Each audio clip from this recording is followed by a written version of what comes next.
सोमनाथ सूर्यवंशी प्रकरणात सुनावणी दरम्यान या प्रकरणात दाखल करण्यात आलेला खटला सध्याच्या कायद्याअंतर्गत अपुरा आहे, असा गंभीर दावा प्रकाश आंबेडकर यांनी न्यायालयासमोर मांडला। यावर न्यायालयाने स्पष्ट भूमिका घेत ही याचिका गुन्ह्याशी संबंधित आहे।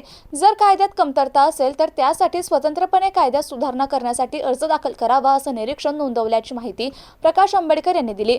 या प्रकरणावर पुढील आठवड्यात पुन्हा सुनावणी होणार आहे।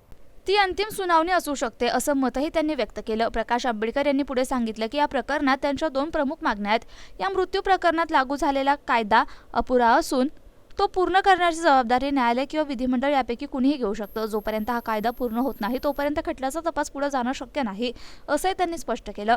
तसेच या प्रकरणात सरकारकडून कोणतेही सहकार्य मिळत नसल्याचा आरोपही त्यांनी केला। सरकारी वकिलांनी सुद्धा न्यायालयात कायद्यातील कमतरता मान्य केली असून ती बाब राज्याचे मुख्य सचिव आणि मुख्यमंत्री यांना कळवण्यात आली आहे। मात्र तरीही सरकारकडून अद्याप कोणताही निर्णय घेतला जात नसल्याची परिस्थिती असल्याचं प्रकाश आंबेडकर यांनी सांगितलं।